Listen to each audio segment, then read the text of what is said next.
Hey everybody, this is Kevin and Mike from Chemical Straitjacket, and you are listening to the Metal Teddy Bear Experience. And welcome back to the Metal Teddy Bear Experience here on 90.3 WMSC up in Montclair. This is your host, Chris, and we have a special guest. Actually, we have two special guests on the line. We have Kevin and Mike of Chemical Straitjacket. What's up, guys? How you doing today? Oh, doing great. How's everything there? Good? Pretty good. I can't complain. Chucking coffee, getting my day started. I'm assuming you guys are calling in from New Jersey as well, right? We are. We're at a Straitjacket headquarters, which is up in Branchville, New Jersey, in Sussex County, right near High Point. Oh, sweet. Okay, yeah. That's awesome. Because, dude, lately when I've been doing these interviews, like the band will be based out of like, I don't know, Alabama, but they're calling in from like California, Canada, or Spain or something. It's like everyone's always, now that you get to work from home or whatever, you know, you don't have to be going to a job or something, you get to travel a little bit. Yeah, that's a different world right now. But this is where we rehearse and where we write, and pretty much where we do everything except the studio that we use is out by Penn State, out in Pennsylvania. But everything else happens right here in Branchville, New Jersey. Ah, sweet. And just let's name drop that brand new album, Dark Progression. It came out February 12th, Cleopatra Records. With your own little studio right there, do you guys get to like do any live streams or anything like that? Well, what we did do one live stream for New Year's Eve. There was like an industrial music all-day festival that asked us to join in, and so we did live stream a show for that. We were honored that we got to play at exactly midnight when the ball dropped. So that was cool. But in general, we're not really that into live streaming. I do like to feel the crowd. I like to read people and kind of feed off them. And that just, it's just missing when you live stream. I know you don't really have much of a choice right now, but I can't say that I'm a huge fan of doing it ourselves, although I do enjoy watching other people's. Yeah, I feel the same too. I mean, there's a lot of bands out there, and like you know, so many different genres. Like the hardcore scene, they definitely live off the crowd reaction, right? You know, I mean, you can say that about anything really. When you see the crowd going nuts, you just want to play better. You know, you want to get into it more. So I totally understand that. And I like to read a room because I kind of enjoy, if we're an opening act and I can tell that a lot of the people there don't know us, I like to work my ass off to try to win them over. And, you know, that usually it's a big challenge, but it's a lot of fun. And usually by the end of the night, we have a lot of people coming over to talk to us. So it always works out great. and you don't have that when you're live streaming. Yeah, I mean, Jamie Joss of Hatebreed, I mention this all the time, but he calls those people in the crowd when they don't know them or whatever, impress me bros, because they have their arms folded and they're just kind of like scowling at you. And he says sometimes, like you said, like you want to win them over so you'll play even better just to win over those impress me bros. And he says when you finally see them nodding their head along, it's like, yes, I did it. Yeah, that is so true. That's exactly dead on, and that's happened to us actually. The one show that comes to mind is when we played the Knitting Factory in Brooklyn. This was a couple of years ago, so we were really new at that point. And when I looked out and I saw, you know, about 15 people knew all the words, and the rest had their arms crossed, I was like, okay, let's do it.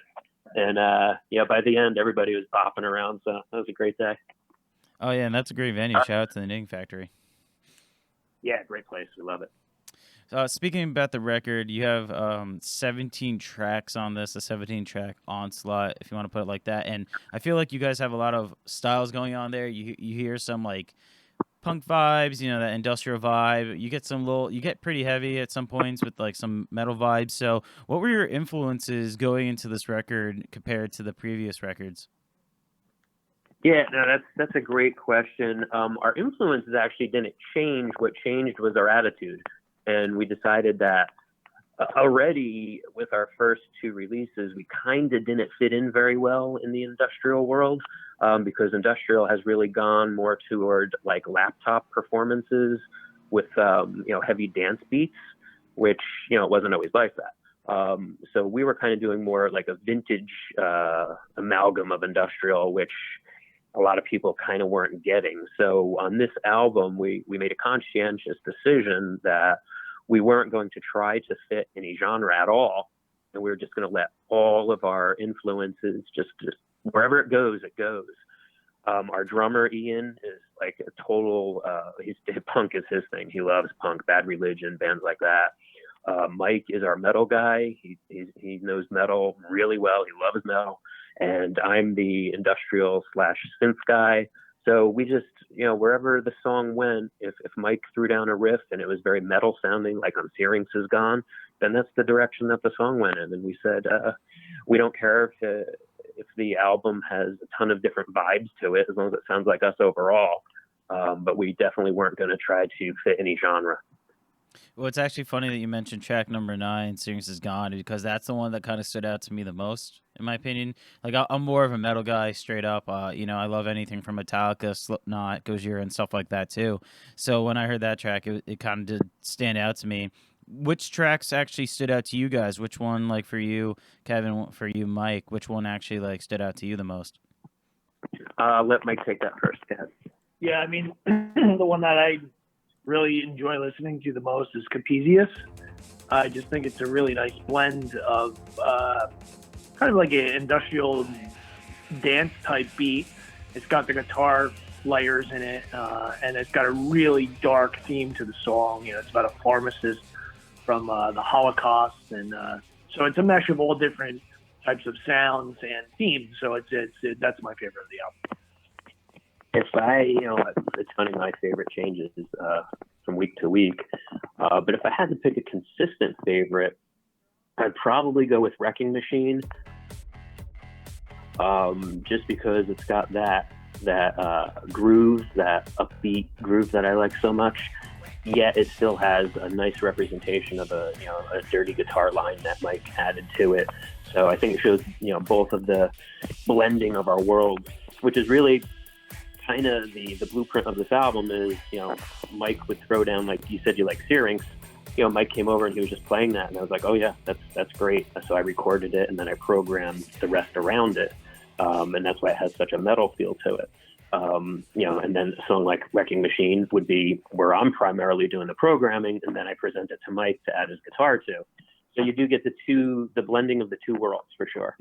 You were talking about how like you guys just came up with riffs and stuff like that. So is it usually kind of like that where you guys just bring each other, these are my song ideas, this is the songs I have, and you guys just tweak it together when you're in the headquarters?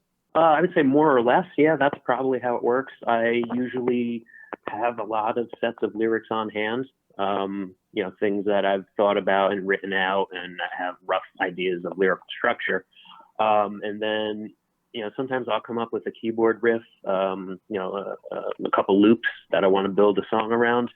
And a lot of times Mike will match that with with his riffs. And a lot of times he'll come over and he'll be like, hey, Kev, listen to what I, came up with yesterday. And he'll just start playing. And then I'm like, oh yeah, that's great. And then I start programming around what he gave me. I'd say it's 50-50 as far as, the Mike influenced songs versus the Kevin influenced songs. But I think in the end, our elements both come through pretty nicely. One of the things I'm always curious about too with bands is like how old are some of these songs? Like I remember like Trivium put out a record. They're like, oh yeah, this is like from 5 years ago, and we never used it, and we put it on this record and tweaked it a little bit. So are there any like old sounding older songs on here from like the vault? Yeah, it's a good question. Actually, every song of the 14, not counting the remixes, were written for this album and were freshly written, except one, number 12, Gonna Die. And I'll let Mike tell you about that one. Well, Kevin and I were in a band, an industrial band. Is it 30 years ago? 30 years ago. Something like 25, 30 years ago. And that song is 25 years old. So we resurrected an old kind of a demo version we had of that song. From late high school. Yeah, and then reprogrammed it. Kevin and I have known each other for a very long time, almost our whole lives. And so, yeah, that song is a resurrection of a very, very old demo that we had from back in the day. Wow, there we go. That's pretty awesome. I love when you get to like reminisce, work on old tracks like that, and like it kind of brings you back to that moment, right? Oh, absolutely. It's a lot of fun to do. Actually, I programmed it up on a Sunday morning, and I think I sent it over to Mike, and he was like, oh, my God, you really want to do this? That's awesome. The first track you put out too, the first single was Texas. Why'd you guys choose that and not one of the others? You know what? We have maybe 15 really close friends that like our music, and we kind of bounce things off them before we make big decisions. And everybody was just drawn to that track, I guess because it has kind of a chant along type chorus. And the one friend, he said, "Yeah, I love the whole album, but I've listened to Texas, like 16 times." So I said, well, you know what? If we're going to try to get people's attention with the first single, we got to go with the one that everybody is pointing to. And then not to mention we like the song too, of course. But it seemed to be the most catchy upon first and second listen. No, I think that was a solid choice right there. I mean, that's the one I've been going back to, other than Syrinx is Gone, like I mentioned. But that's why I was kind of curious too, because sometimes bands put out like the radio friendly song sometimes in like the first track, like you said, to just get like the interest, and then they drop like a heavier track afterwards. It's like a whole marketing thing. So I was kind of like, what was going on in your minds at the point, like how was marketing for this album? Yeah, we do have those conversations. Actually, just this morning, we were trying to figure out what song to focus on next. But we've been thrilled with for this album. The hard rock and metal crowd has been so welcoming and really very open-minded to what we're doing. So that's probably going to influence what we pick as the next song to focus on. With this album, do you have any plans of dropping maybe like a B-side, some remixes, maybe an EP of a follow-up? Because a lot of bands have been doing that now to give the album like a second look. Yeah, well, we're currently we're working on a split EP. There's a local guy that we have a lot of respect for who does straight up fast punk music called Paul Mold, and his band is called the Bad Hormones. So we're actually going to cover one of his songs in industrial style, and he's going to take one of our songs and do it in a punk style, and we're going to put out a split EP. Which is pretty different for our genre. So that'll be the next thing. But that being said, pretty much every album we've released so far, we have followed up with a remix album because we know a lot of really talented remixers. So there's a good possibility that we'll also do that with this one. See, I love that idea too, because like, let's say if you do it in like 6 months down the road, right? It makes you go back to this album, or if someone missed it, let's say like they never heard of it and they hear the remix, they're like, oh, let me check out this other stuff. It's an extra form of promotion, and it really can grow the record or the fan base. No, absolutely. You're 100% right. And that was kind of why we added on the 3 bonus tracks, the remixes. Those 3 songs are from our previous album, Wretched Things. So we figured if people like Dark Progression, that may get them to relook at, the previous album. So this album, Dark Progression, where is the best place to pick it up? Is it through Bandcamp? Do you guys like a personal website? I know Bandcamp is usually the best at giving it back to the bands. Yeah, that's true. Bandcamp is the most fair and the best to the artist by far. So, that's where we prefer people to check it out. But the reality is that Spotify has pretty much taken over the world. So, if we get Spotify spins, that's nice. That's one of the things we're amazed about. Tomorrow is the 3-week marker of releasing this album. And I think we're at 42,000 streams on Spotify, which equates to like $1.50. But at least a lot of people are listening to it, which is really why we do it. Well, I know it's Spotify streams. Most of the time, the analytics were used for like booking tours. Like if promoters or someone saw like, oh wow, these guys are getting like really popular. They're streaming a lot. They'll probably bring like a crowd to a show. Now with like shows not happening, it's like, I mean, obviously I know people still look at Spotify streams, but how are the analytics being used now? Is there any way you guys are using it differently, or the label, any chance? I mean, the label's very interested because they've really switched their focus because not many people buy CDs. I do have to go to the post office quite a bit to mail them out, but in general, most people do stream now. So that is how record companies gauge your success at this point. Like I know, Cleopatra's thrilled with what's happened in the last 3 weeks on Spotify for us. So, I mean, if it gets us, credibility, whatever it gets us, hey, we're on board 100%. Yeah, and I find it so weird now because I still don't use Spotify. I still get all my files, like, especially with the radio, I get them all, like a hard file, so I can play on the show and stuff like that. But like, I know my Sure. friends are like, oh, I can't wait to midnight for the song to release, and it's already on my phone and you're already pre-saved and stuff like that. I was like, oh yeah, I remember I would actually have to like go to the store or something, or download it online or something like that. I found it funny. Yeah, it's especially for me, I'm sure I'm quite a bit older than you. So the changes that have happened in the music industry in general are just astounding. I never thought the day would come that people, don't buy CDs and that vinyl would start outselling CDs.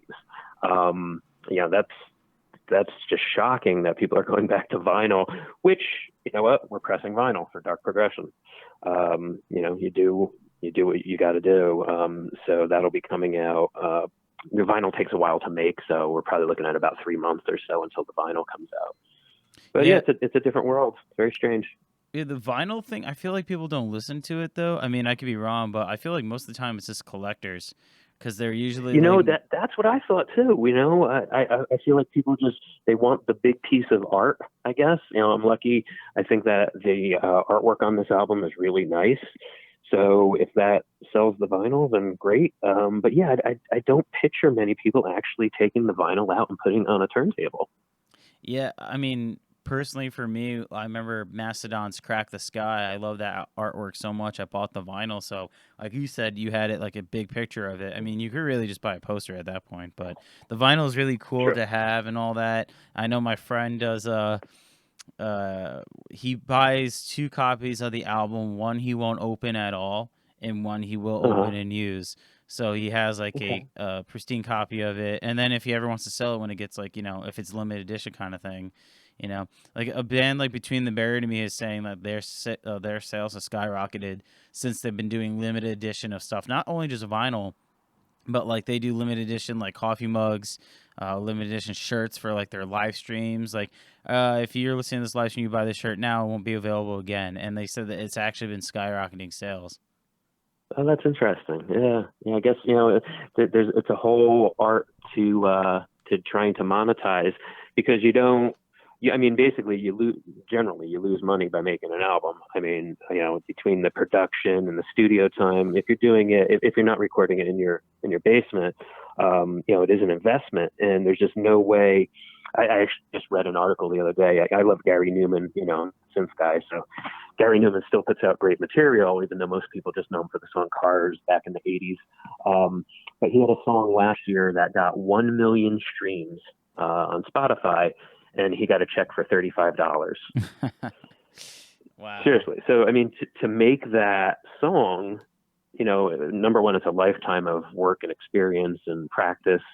But the studio time, the expense of the equipment, I mean, this guy works on, $10,000 synthesizers. You're just not going to make money on a streaming release ever, not even enough to go out to dinner with the whole band. And that's just the way it is. But, luckily for us, we don't care about the money. We all have careers. We're doing this later in our lives. And so that's not too much of a concern for us. It is eye-opening, though, to be able to see it from the inside. Yeah, I mean, there's this one band I listened to. It was pretty funny, and I'm paraphrasing because I don't remember the exact quote, but they're basically like, yeah, we're basically, clothing salesmen, merch salesmen, and we make music on the side because that's how you really make your money to fuel the band is by selling merch, selling other things other than your music. It's totally true. It's totally true. Our Bandcamp merch page is crazy. It's like a department store. and on Monday of next week, we have Chemical Straitjacket car air fresheners coming in. We have Chemical Straitjacket dog tags. I mean, it's crazy. But yeah, that is the only place you make any money. You're not going to make it by, putting out a good album. Now, this might be a dumb, silly question right here, but do you guys actually sell a straitjacket? You know what? We don't. No, it's not a bad question though, because when we were looking at labels, there's two labels that I cared about as a industrial guy. There's Metropolis in Philadelphia and Cleopatra in LA. They're really the two that I cared most about. I did send both of them a straitjacket with our logo, printed on it. With unreleased material to try to get their attention. So there are two chemical straitjackets out there somewhere. I know one is at the Cleopatra headquarters because they're the ones who ended up calling us. So they have one of them. I don't know if Metropolis ever even saw theirs or opened the package. Yeah, okay. I mean, it'd be funny if they had it on their wall, framed and stuff like that. It'd be sick. Yeah, that would be. So, all right, I'm going to break into another segment right now. This one I like to call is Get to Know the Band Chemical Straitjacket. I'm going to ask you a series of questions, and you're going to tell me which member best represents the question. So, question number one, who's the funny guy in the group? Who's the comedian? That's probably me, because I get carried away a lot. I have a lot of energy. Cool. So, are you witty too? And I know a lot of people have that dry, witty humor too. Do you have any of that? Yeah, definitely. That would be me. All right. Who's the guy who's always hungry? Who's the guy who always wants to go eat? Foodie is definitely Mike. He, he's the Italian connoisseur. He always wants to pick the restaurant. He loves food. That's definitely Mike. That speaks to me right there because Italian over here, I always want to go out to eat all the time as well. Even, dude, so let's say I ate already, right? I went out, I ate before I went out, and then my friend's like, oh, we're all going to get food. I'm going to get a second meal. I'm not going to do it. Probably is the way I look the way I am. But anyway. All right, who's the complainer in the group? Who's the guy who likes to complain? Ian, our percussionist, and it's usually justified. I wouldn't say he complains just to complain, but he will be the first one to point out that, hey, this isn't worth it. Hey, this guy's ripping us off. Hey, he definitely looks for the downside of things faster than any of us do, for sure. You kind of need that in a group too. When you have all the, band members, you always need that guy to look, at that perspective. Oh, absolutely. And a lot of times he's right. So okay, who's the person that needs their alone time? Who needs their space? Well, you know what? It's funny because you have 4 questions and each one is a different person. That would be Scott. He always shows up for practice, but he's not often there to write, and he's kind of off on his own quite a bit. He always pulls through. He always does his part. But he definitely needs his alone time. Yeah, sometimes you just, I have a friend who gets a little overwhelmed when there's so many people in the group. He wants to talk to everyone, but he can't. It's just like a social kind of thing. So sometimes he'll just step away. Yeah, that would definitely be Scott. He's another one. He grew up with Mike and I. We love him. We have a long history. But yeah, that's him. And the final question: who's the mom and dad in the group? Who's the parent? That would definitely be probably me. I'm always the one trying to herd everybody together. It's like herding cats. Like, okay, hey, so-and-so wants to talk to us after the show. Make sure you're there. I'm the dad for sure. Are you the manager on tour or the manager of the band in general? Not by choice, but it kind of ends up that way. That I'm usually the point man who sets things up and keeps things together. Mike, to his credit though, taking over the shows and the touring and all that stuff, which is good. I'll be happy to get rid of that. So we're trying to divvy it up some more. Yeah, I get you. And I mean, especially when you're on tour, there's so many things to worry about, or even just playing one show, there's a lot that goes into it. And when you have to start worrying about, managerial things, it could take you away from what you're actually, trying to do that you love, is play music. Yeah, I try to set aside 10 minutes before the show where I don't have to do anything managerial, where I can just get into the mind frame of, okay, in 10 minutes, I got to get out there. So that's challenging. We're not big enough to have a manager yet. So yeah, one of us has to do it. Anyone tuning in right now, you're listening to 90.3 WMSC Upper Montclair, the Metal Teddy Bear Experience, and I have Kevin and Mike of Chemical Straitjacket. So on my show, I also have another segment called the Random Silly Question segment. I should have really asked you the Straitjacket question during this segment, but I have three new questions for you. And just to let you know, Mike did leave because he had to do another call. Okay. No worries. All right. So question number 3 right now, question number 1 right now out of 3 is, what was your last Google search? Oh my God. My last Google search, if I'm being completely honest, it was one of the interviews for today. I didn't know much about the show, and I wanted to learn a little bit more before I made the call. Gotcha. Okay. So, had to do my due diligence. Well, if you want mine too, it's Chemical Straitjacket. Well, there you go. Yeah, right? Yeah, no, I usually like to have all my tabs open, everything all nice and ready for these interviews, so I'm all prepared. So I totally understand that from that perspective. Yeah. Question number 2, what was your first big purchase? It could be a house, it could be a car, it could be even like, your first video game console, whatever it may be. What was like something really important to you? That's an easy one. And it's actually seminal in why we're here right now. My first big purchase was an Ensoniq SQ1 synthesizer. I could not afford it, and it was about $1,300. And I actually took out a credit card just to buy that synthesizer because I had to have it.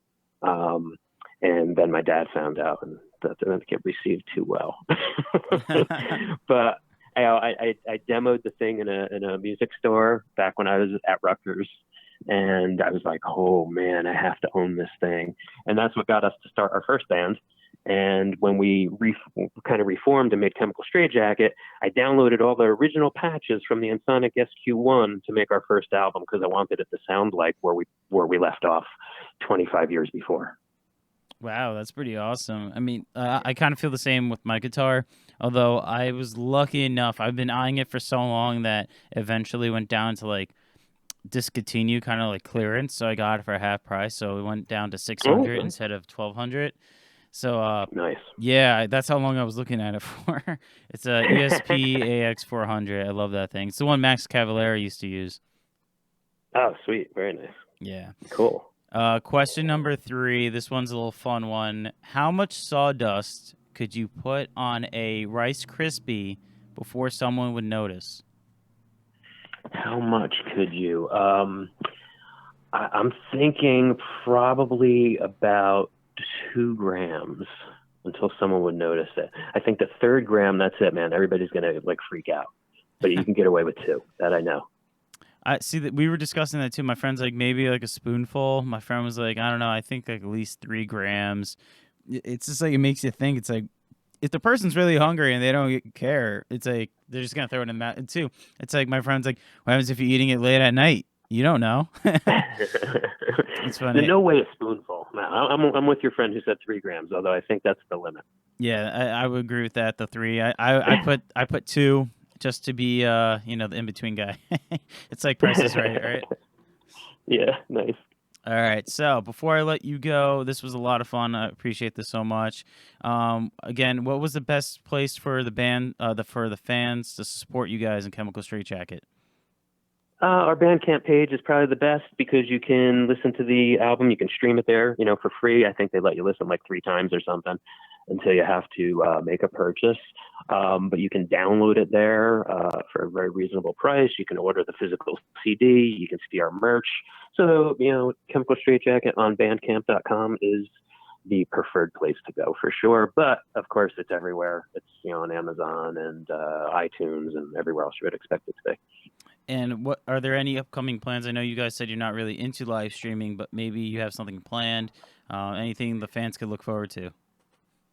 Well, we are hoping to, as long as things go the way they seem to be trending right now, as far as public health, we did book our first live show for July 10th down at Dingbats in Clifton, New Jersey, which is a venue that we played a bunch of times, kind of like a home base for us.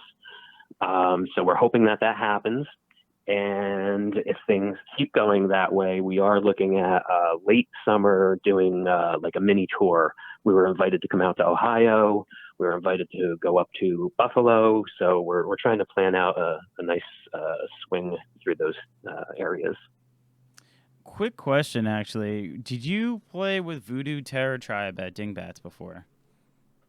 We have not. I've seen the name. Okay. I can't say that I know them, but we have not played with them there yet. No.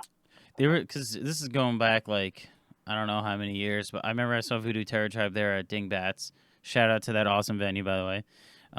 Yeah, I could have sworn like there was a band that I was like, because I was listening to this new record, I was like, wow, was that them from all those years ago? So I was kind of Well, curious. that would have been crazy. Yeah, right. But it's cool. When you said you're gonna play a show, it didn't surprise me with Dingbats because I know they've been having like social distancing shows and stuff like that, like mask required and all that, and like I think they're only doing like 5-10% capacity or something in that venue. I believe it's 50 people at the moment. Yeah, so it is. I think it's 20%, 25% capacity. Well, if you played in Texas, you can play just like it was pre-COVID. True. No mask starting there. yesterday. And It's Mississippi kinda crazy. as well. Yeah. I mean, Yeah. every venue gets to pick, apparently. If a venue wants to do the 10% mask on, if they don't, it's up to them. But I don't know. It could be a little crazy at some points. Yeah. The whole thing's just insane. Hopefully, we never live through something like this again when this is done. Yes. No, definitely agree, man. But Kevin, thank you so much for doing this. It was a pleasure chatting with you. And shout out to Oh, you Dark too, man. Progression. Awesome record, dude. Hell yeah. Montclair, baby.